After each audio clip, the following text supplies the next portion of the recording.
نه، در عقیقه میگه چاروا میکشن، استخوان همون چاروا را در قبرستان برده میگرانند. آیا این اساس داره؟ نه، اساس نداره.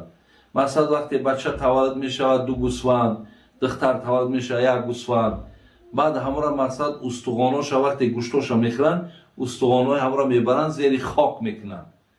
اگه قبرستان شما نو دیدم یکی زیر خاک میکنن. اینا اساس ندارن. یا اینکه در استخوانش تور نمیزنن، اینا اساس ندارن. برای همین همون بگیم اشارش به همون ذبح 2 گوسفند یا 1 گوسفند آمدگی است، لیکن در مسئله گوشتی او را تور زدن یا او را مقصد برده زیر یا برای قبر کندن یا زیر خاک کردن هیچ یگان حجت و دلیل ما نداریم.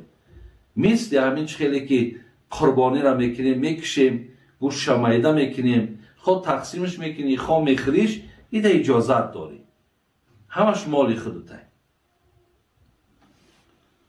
دیگر سوال آمده است که وقتی یتیم را گرفته کلان میکنیم، بعد از بلاغت رسیدن و ما نامحرم شد یا نه؟ یعنی وقتی که ما یک یتیم کلان میکنیم، مثال بچه باشه یا دختر باشد، با بلاغت که رسید دیگر ما دا او محرم حساب نمیخوره، اون نامحرم ما دا. یعنی دخترک باشد دیگر با بچه‌کای من یا با خودی من دیگر همنشینی کردن نمیتونن، یا بچه باشد قطعی دخترای من، قطعی زنی من، اون نامحرم ایاخی. اون مقصد در خانه من یک آدمی بیگانه ای، او را پدر و مادرش مقصد یا معلومه یا معلوم هم که نباشد، خلاص فرزندی او ای. فقط من به خاطر ثواب ای را کلان کردم، به وایه رسانیدم، تربیه کردم، ولی در خانواده من این آدم مقصد محرم حساب نمیخوره. یعنی اگر بچه باشه حق داره که دختری مرا نکاح کرده بتیمش، یا اگر دختر باشد میتوند بچه ما را نکاح کرده بتیمش، به شرطی که از مثال عائله ما شیر خوردگی نباشه. لیکن وقتی آمد شیرش دادیم دیگه او فرزند ما حساب میخوره. میگویند که اگر فرضهای نماز را ندانی مسلمان نیستی. این حقیقت دارد؟ نه، حقیقت ندارد. فقط در نماز فرض داریم، واجب داریم، سنت داریم، مستحب داریم، بین مباح داریم، مکروه داریم، مفسد داریم. اگر اینها را بدانی در درون نماز، همین علم درون نماز را بدانی بسیار خوبه، لازمه. یعنی همون فرض گفتگی بدانیشان، لیکن ندانستی تو مسلمان نیستی، این بسیار گپی وزبینی بده. برای دانستنش کوشش کردن در کار که نماز ما درست شود. ما ترک واجب شید، مقصد حال نماز چی می شود؟ ترک سنت شید، نماز ما چی می شود؟ همه را باید من بدانم. استاد، من طبیب جراح هستم. در وقت جراحی زن یا مرد را تن برهنه می بینم. دین اسلام چی می گوید؟ اکو این حالت های عذره. هرگاهی که اگر ما نیاز پیدا میکنیم در حالت همون جراحی، مثال اگر هر یک موضع، مثال همین پای من اگر به شرطی که باید جراحی شود، باقی اعضای ما باید پشانده شود و همون جای جراحی باید که کشاده باشه.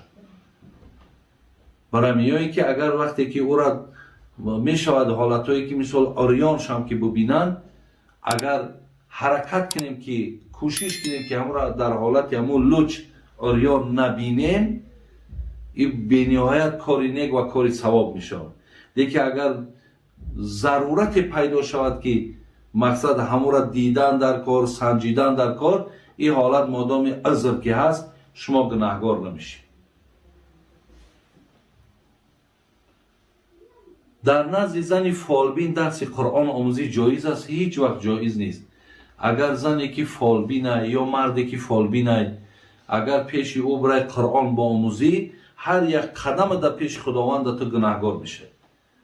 او فالبین برادری عزیز، او با قرآن سر کار ندارن. او قرآنی را که اونها میدانن و آموختنش با او ایمان نداره. برای چی حکم آدم فالبین جادوگر در حکومت های اسلامی حکمشون هم هستد اعدام گفتگن، یعنی در همون دار کشیدن، برای خاطره که اینها در مقابل آیت قرآن ایستادگی هستند. این مردم ساده ما که رفته اونا را باور میکنن و آخی او بیچاره اگر این قدر دانش و فهمش میدیش همین قدر روزی درست کچه روش سیاه و سفید کده برای همین 5-10 سامانی تو خود هم خار زلیل میکرد.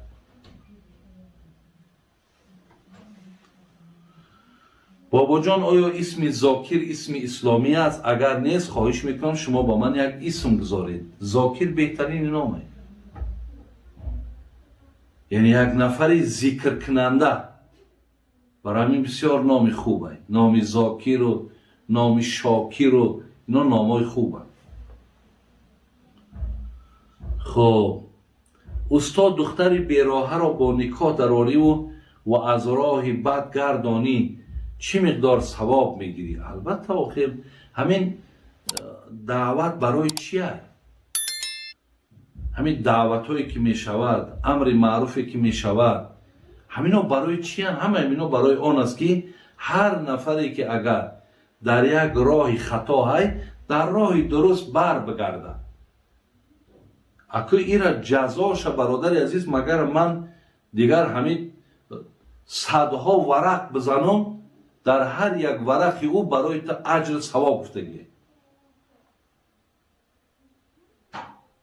مثل که در هر یک کلمه گفتگی، هر یک کلمه که عبارت از 2 حرفه، 1 ساله عبادت میگیری.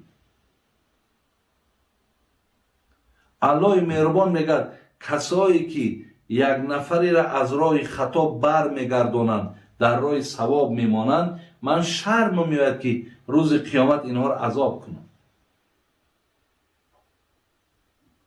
برای همین انشاءالله شما اجر و پاداش بزرگ میگیرید. بابا جان پدرم از دنیا گذشت، از یکی خویشمان قرضدار بود. من گفتم قرضش رو میدهم، ولی گفتن که ما قرض رو بخشیدیم. من چیکار کردم؟ شما در حق همه آدما دعا کنین که خیلی همت کردن که قرض پدرتون رو بخشیدن.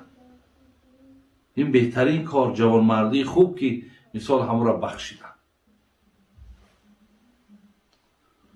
بابا جان من زن هستم، نامم شیرین هست. میگویند که اسم پسر شیطان است، باید اسمت رو عوض کنی. نه، این گپا یگان اصل نداره. شیطان بچه شیرین نام داشته باشد یا دخترش، این خیلی گپا هم اصل نداره و نام زیبا هست و نام خوب است.